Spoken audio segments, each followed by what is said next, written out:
I mean, it's just wild to me that we spend, I don't know, billions of dollars every year on mindfulness apps and wellness retreats and, these hyper-optimized self-care routines. Right. Yeah, it's a huge industry. Yeah, exactly. And yet, psychologically speaking, or even neurologically, we have really never been more exhausted. Like, we treat our minds like a series of acute emergencies. Like, we're just waiting for a panic attack or total burnout before we finally, pull the emergency brake. Yeah, you're right. It's a fascinating paradox. And well, today we are looking at a text that argues this exact approach to fixing our minds is actually the very mechanism that is breaking them. Which is a bold claim. It is. So the source we are analyzing today is a contemporary commentary on the Bhagavad Gita. Specifically, it's dated August 24, 2026. And it zeroes in on chapter 7, verses 17 and 18.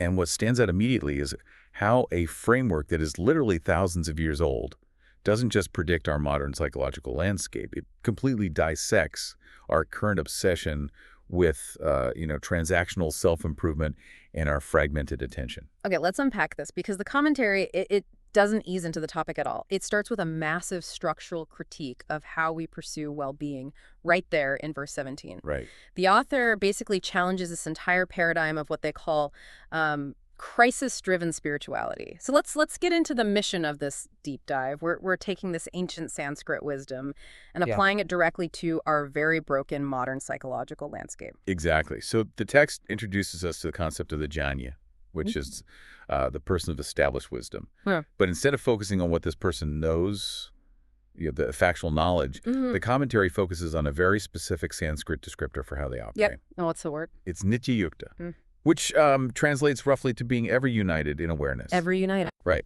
And the author draws a very sharp, almost, I would say, painful contrast between this continuous embodied presence and our modern habit of episodic, crisis-driven spirituality. I want to look at the mechanics of that for a second because that hits really close to home.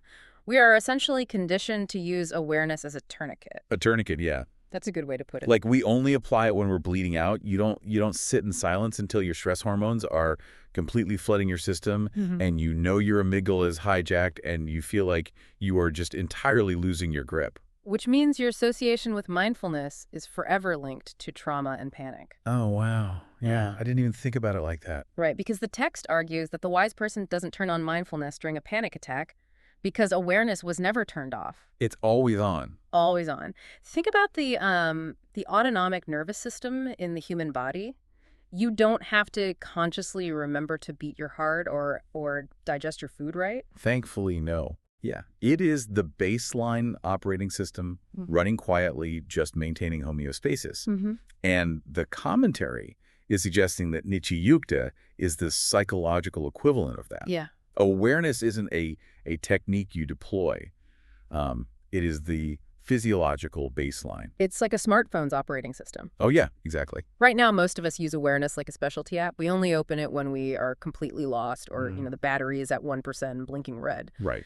But nityayukta means awareness is the default baseline operating system just running quietly in the background all the time. Yes.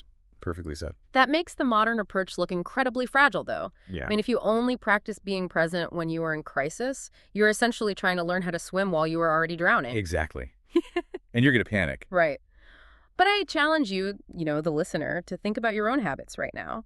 When was the last time you sought out genuine stillness just to be still and not because you're trying to manage a massive spike in your anxiety? Right. Like, what would your psychological architecture look like if awareness was your autonomic baseline rather than your emergency brake? Yeah, that's a huge shift. It is. But establishing that baseline, though, it leads us directly into the primary friction point of the commentary. Okay. Because if we accept the premise that awareness is meant to be continuous, we have to look at the environment we are trying to be continuous in. Right, which is terrible. Yeah, exactly. The author moves to the concept of ekabhakti, which translates to undivided devotion or focus. And the source commentary explicitly pits this ancient concept against the modern attention economy. Right. Which is frankly a terrifying matchup. It really is. It frames ekabhakti as supreme cognitive coherence. So this is the total unification of the mind, the heart, and our actions, all pointing toward a fundamental truth. Okay. And the text contrasts this cognitive coherence with our conditioned reality, which is, an algorithmic environment that systematically fractures our attention into a million fleeting, um, dopamine-driven microtransactions. But wait, I have to push back on this on behalf of just basic human biology. Sure. Is ecobhakti even structurally possible for us today? I mean, we were talking about environments built by behavioral scientists whose sole metric of success is how effectively they can deplete our willpower and fragment our focus. Yeah. They literally engineer it that way. Right. So if the deck is that heavily stacked against our neurochemistry, doesn't demanding supreme cognitive coherence just become another way to set ourselves up for failure? Like, Yep. aren't we just moving the goalposts of spiritual inadequacy here? That's a totally fair question. And the commentary actually anticipates that exact modern friction, right? It doesn't present ikabhakti as a binary pass-or-fail state of, flawless concentration. Oh, okay. Yeah, the text reframes this undivided focus as a direction of travel. A direction of travel. I struggle with that phrase a bit because even a direction of travel requires constant navigational effort. Like if your compass is constantly being magnetically jammed by your environment, you are still going to end up totally exhausted. But the exhaustion comes from the expectation of arrival, not the act of orienting, Oh, interesting. right? So the author is suggesting that in a world desperately trying to pull you into a million different directions to monetize your neural pathways, choosing cognitive coherence, even when you fail at it repeatedly, is a profound act of resistance. Okay, I see. The text isn't demanding that the jnani never experiences a distracted thought. It is arguing that the fundamental orientation of their life is toward unifying their mind and heart, toward a fundamental truth, rather than just, willingly surrendering to algorithmic fragmentation. The coherence is in the intention, the returning. So the victory isn't in maintaining a perfectly unbroken stream of focus for 12 hours a day. No, definitely not. The victory is in the active, repeated refusal to let your cognitive architecture be strip-mined for cheap dopamine. That is exactly the core of the argument here. And this logic of orienting yourself correctly, it flows directly into the final point the text makes regarding verse 17, which dissects the underlying motives of our actions. The text notes that the jnani excels because their love for consciousness is profoundly non-transactional. This part of the source material is deeply uncomfortable to read. It really is. Because it forces you to look at the subterranean mechanics of how we interact with the world, and it's not pretty. No, it's not. The author asserts that nearly all human relationships, personal development, and religious practices operate on a hidden, highly transactional premise. The unspoken algorithm running our behavior is, I give so that I may get. But isn't reciprocity literally baked into our evolutionary biology? Like, we cooperate to survive. A purely non-transactional state seems almost alien to the human condition. Well, the commentary isn't denying reciprocity in the material world. It's critiquing the application of that transactional logic to our deepest spiritual and psychological states. I see. The text explores the alternative, which is unconditional resonance with consciousness for its own sake. When you operate from I give so that I may get gid, you are always in a state of subtle bargaining. You are treating the universe or your meditation practice or even your partner like a vending machine. I want to ground this because it's so pervasive. Think about the existential toll of this bargaining. You start a journaling practice not to explore your mind, but specifically so you can lower your cortisol levels enough to be 10% more productive at a job you dislike. Right. You are inputting the behavior to extract the currency. It's totally transactional. And when the vending machine doesn't dispense the expected outcome, when you meditate and you still feel anxious or you act kindly and are still met with conflict, the entire system just collapses into resentment. Yes, you feel cheated. Exactly. The source notes that when the jnani connects with the deeper reality without this extractive motive, it results in a profound mutual resonance. The giving is the getting. The state itself is the reward, not what the state can purchase for you later. I think we all need to audit our own routines for a second here. Like, where are you treating your own personal growth like an input-output algorithm? Where are you silently keeping score with your own spiritual practices? Because if you look closely, that subtle bargaining is exactly what is driving the exhaustion we talked about at the very beginning of the show. It is an incredibly heavy realization. If you look at verse 17 in its entirety, this ideal of a person who is ever united in autonomic awareness, cognitively coherent against the attention economy, and perfectly non-transactional, well, it creates a massive gap between the ideal and our messy, fragmented reality. A gap that usually gets filled with guilt. Oh yeah, heavily. Because if I realize I'm still bargaining with the universe and my attention is completely shattered, the natural psychological response is to feel like I am fundamentally disqualified from this wisdom, like I just don't make the cut. Which makes the transition to verse 18 so critical structurally. If verse 17 diagnoses the mechanics of the ideal state, verse 18 is the psychological grace that prevents the seeker from just collapsing under the weight of their own inadequacy. Thank goodness for verse 18. Right. So the source commentary focuses heavily on a specific phrase from chapter 7, verse 18. And that phrase is udara sarva ivaite. Meaning noble indeed are all these seekers. Exactly. The author points out that here Krishna displays what they call unmatched psychological grace. The text breaks down the specific examples Krishna gives of the types of people who turn toward the divine. He names the arta, which is the seeker driven by profound suffering and crisis.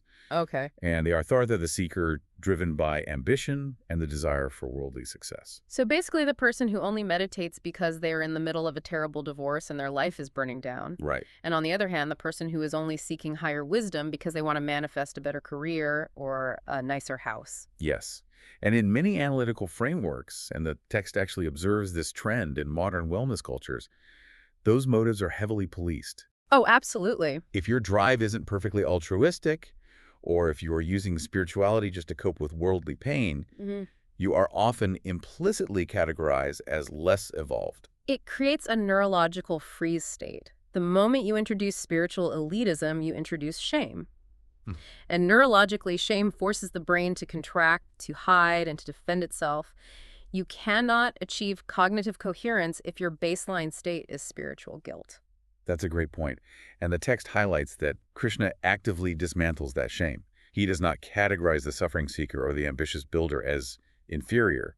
He explicitly labels anyone turning toward higher values, regardless of their messy, transactional, or desperate motives, as udara, which means noble. The psychological relief in that one word is staggering. Yeah. It takes the pressure cooker of self-improvement and just opens the valve. Yeah, it just lets the steam out. It says that your fractured attention and your imperfect motives, they don't disqualify you. The mere act of turning your compass toward the truth, even if your hands are shaking, makes you noble. And by removing that spiritual guilt, the text argues the seeker is finally unguarded enough to receive the ultimate philosophical payload of the Gita. If you are no longer defending your ego from judgment, your ego can finally be dismantled. Here's where it gets really interesting, because with the guilt gone, the commentary asks the ultimate question. What is the peak realization of the seeker who finally stabilizes in this union? Right, so the commentary introduces the mechanism of jnani TV atmaiva me matam. The source describes this as the absolute highest revelation of Eastern philosophy. It asserts that the awakened observer is not separate from the observed cosmos. Okay, we need to break down the mechanics of how this non-dual identity actually functions, because it is so entirely antithetical to how our brains evolved to perceive reality. It really is. We evolved as localized egos just to survive. We perceive ourselves as separate from the environment so we can navigate it without dying, basically. Right, and the author unpacks this specific framing carefully. The default mode network of the human brain constructs this persistent narrative of a tiny, isolated me looking out at a vast, terrifying other. Yes. And in most religious paradigms, this translates to an isolated seeker praying across a vast distance to an external, distant divinity. I want to try an analogy here to explain the mechanism of what Krishna is actually saying, because it's tough to wrap your head around. Yeah, go for it. Imagine a single intricate knot tied in the middle of a massive, infinitely long rope. The knot, because of its physical structure, perceives itself as a distinct localized entity. Okay, I'm with you. It thinks I am the knot and I have to somehow connect with the rope. So it spends its whole life trying to meditate or bargain its way into becoming the rope. Right. But the realization of jnani TV atmaiva me matam is the moment the knot understands its own architecture.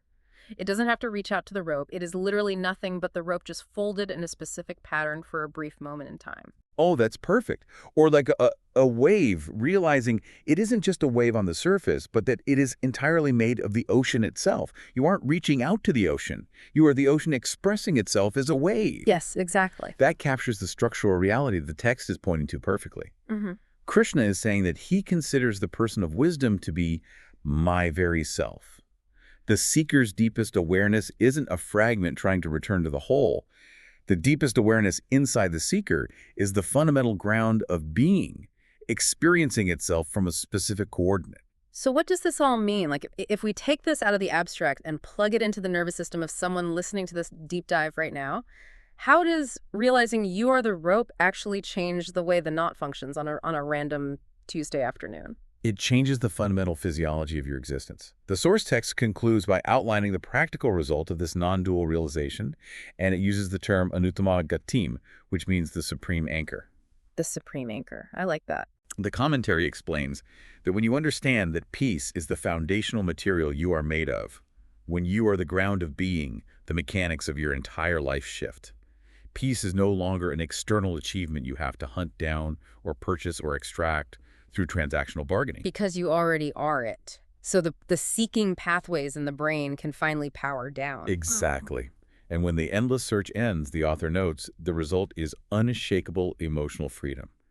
You're anchored not because you found a safe harbor, but because you realized you are the ocean. Let's trace the arc of this commentary one more time, because the psychological progression here is brilliant. It really is an incredible progression. We started in verse 17, staring at the exhaustion of our crisis-driven, dopamine-fractured lives, where we are constantly bargaining to get ahead.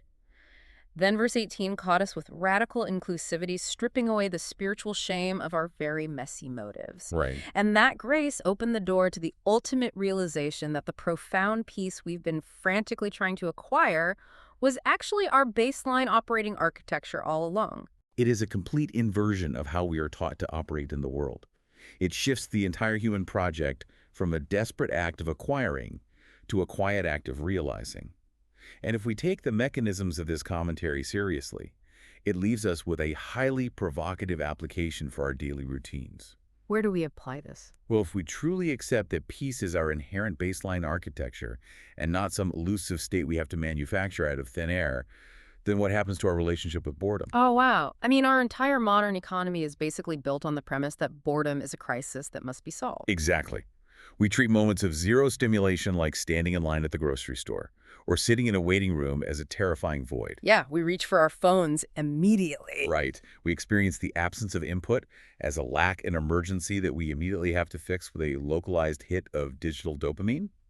But if your deepest nature is the ground of being, could those quiet, empty moments actually be the exact structural portals where the knot remembers it's the rope? So instead of a void that needs to be filled, boredom is just the baseline system finally becoming audible over the noise. Precisely. So the next time you are sitting in a waiting room and you feel that frantic evolutionary urge to reach for your phone to escape the silence, try just standing in the emptiness. Feeling it. Yeah, don't fix the lack of stimulation.